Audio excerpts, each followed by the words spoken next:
A questão dos juros no Brasil, que se prolonga há muito tempo, o Brasil foi sempre o país que tem o maior juro do mundo. Vai ser o tema de nosso debate hoje com o analista econômico e político César Fonseca, editor da página na internet, o site e o blog, né, independenciasulamericana.com.br. César Fonseca também é comentarista político e econômico da TV Cidade Livre de Brasília, canal 8 da NET.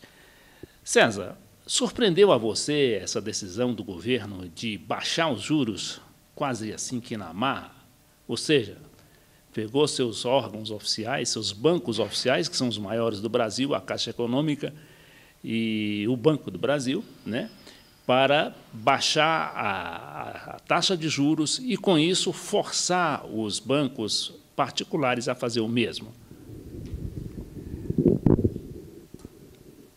É um prazer, Leite, estar no seu programa Café com Política e para debater essa questão muito importante da taxa de juros no Brasil, que reconhecidamente é um escândalo, não é? Modéstia à parte, nós do site Independência Sul-Americana temos há algum tempo, há mais de um ano, colocado em letras garrafais que a taxa de juros no Brasil é um escândalo.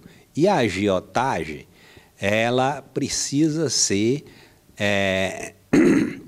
combatida pelo governo de maneira bastante severa. Porque o que acontece? Nós temos uma concentração bancária no Brasil absurda. Cerca de, no máximo, meia dúzia de grandes bancos, não é? Mandam no crédito, tem 70% do crédito. Então, se essa concentração bancária, ela produz uma oligopolização na ação de emprestar dinheiro na praça brasileira, não é? Ora, o que acontece? Toda ação provoca uma reação em contrário. O oligopólio privado, não é, foi responsável por promover a reação do oligopólio estatal. O governo tem o Banco do Brasil, tem a Caixa Econômica e tem o BNDES como as suas agências de crédito e que, por intermédio dela, ele coloca o dinheiro de forma mais competitiva, tanto para o crédito ao consumo como para o crédito à produção. Então, é um confronto de gigantes que nós estamos observando.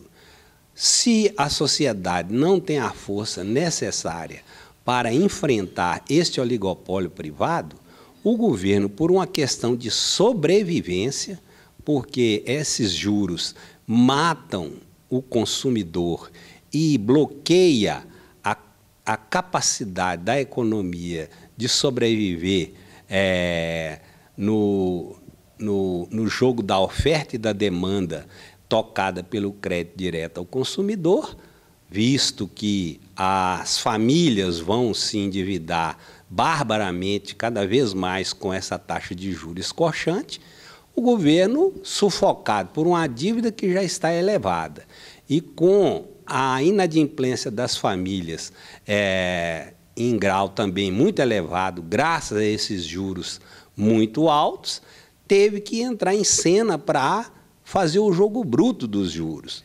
Esse jogo bruto, então, consequentemente, criou uma situação política de queda de braço, e é isso que nós estamos assistindo agora. César, deixa eu lhe explicar aqui uma coisa.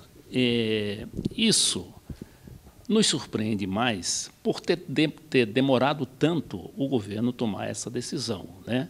Porque nós tivemos 8 anos de governo Lula, mais um ano da presidente Dilma, e só agora tomou essa decisão, quando você tem todo esse aparato a que você se referiu, para forçar a baixa do juro, e isso nunca foi possível. Eu queria só, como é que você analisa, por que demorou tanto? Ô Leite, a gente tem que sempre recorrer à história, que é a mãe da sabedoria, não é? Nós saímos de uma ditadura militar em 1984, onde os militares, no plano econômico, tinham uma certa força perante os banqueiros. Quando a taxa de juros ameaçava sair do controle, os ministros da Fazenda, como aconteceu várias vezes com Delfim Neto, chamavam os banqueiros em Brasília e davam sabão. E eles se enquadravam. Na Nova República, nós tivemos a ascensão da democracia política, mas, igualmente, a ascensão da ditadura econômica. A Nova República, ela herdou, não é, uma crise monetária provocada pelos Estados Unidos no final dos anos 80, quando o Banco Central dos Estados Unidos subiu a taxa de juros de 5% para quase 20% ao ano, sob o argumento de que precisava salvar o dólar, afetado pelos excessivos déficits americanos.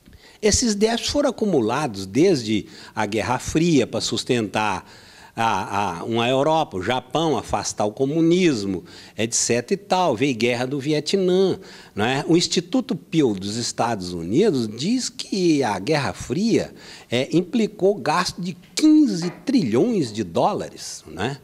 Então, chegou aí no final dos anos 70, o fôlego financeiro americano estava abalado. O que fez o governo americano? Deu uma puxada brutal nos juros. Quem devia em dólar, como era o Brasil e toda a América do Sul, não é? A África, a Ásia, etc. e tal, entrou em crise financeira. Consequentemente, entrou em cena, naquele momento, o chamado Consenso de Washington. Porque o Consenso de Washington, ele também decretou e estabeleceu que todos os governos, praticamente do mundo inteiro, né, porque naquela altura a União Soviética já tinha se dissolvido, para que os países vendessem, privatizassem, né, todos os seus aparatos estatais.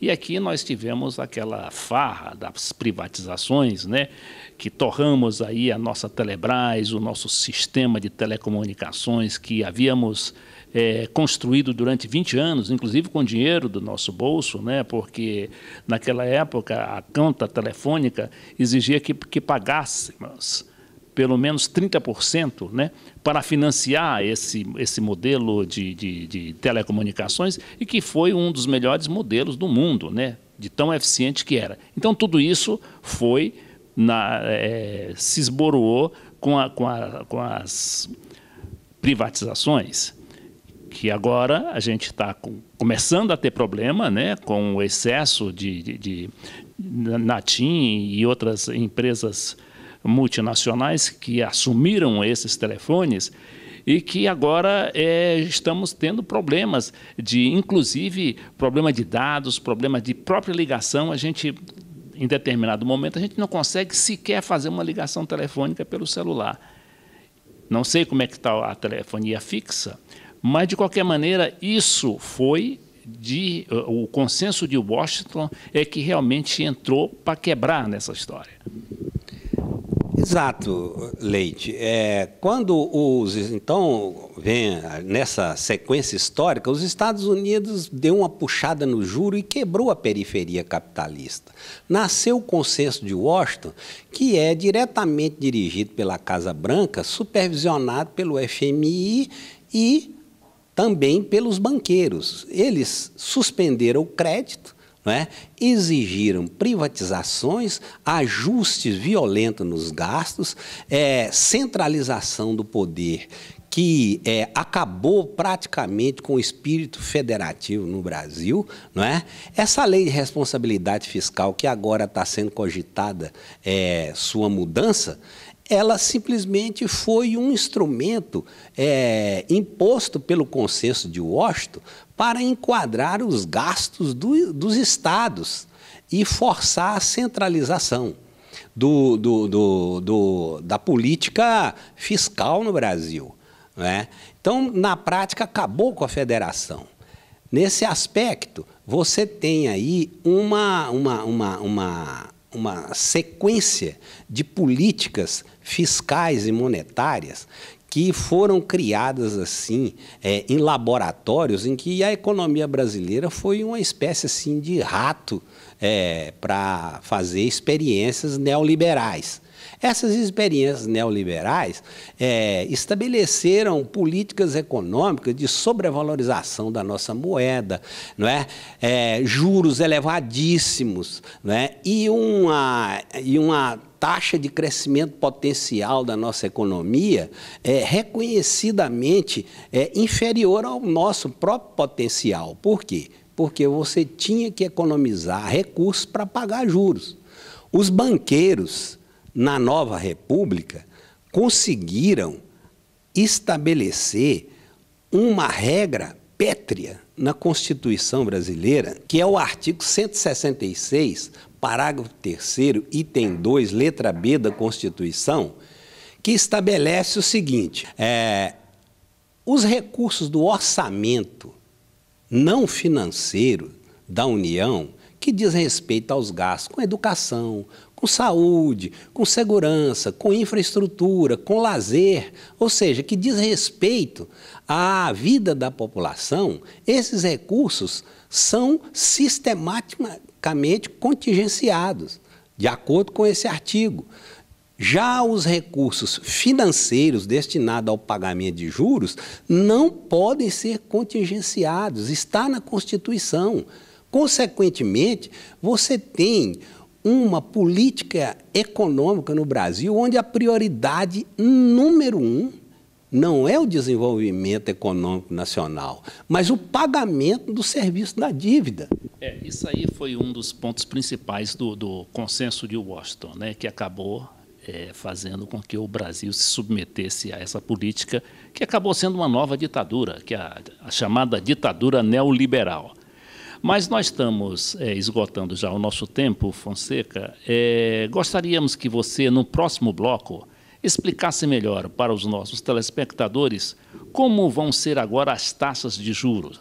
Quer dizer, quanto é que o pequeno investidor ou o pequeno poupador e também as pessoas interessadas em fazer empréstimos pessoais vão se comportar e quais são os conselhos que você dá para essas pessoas.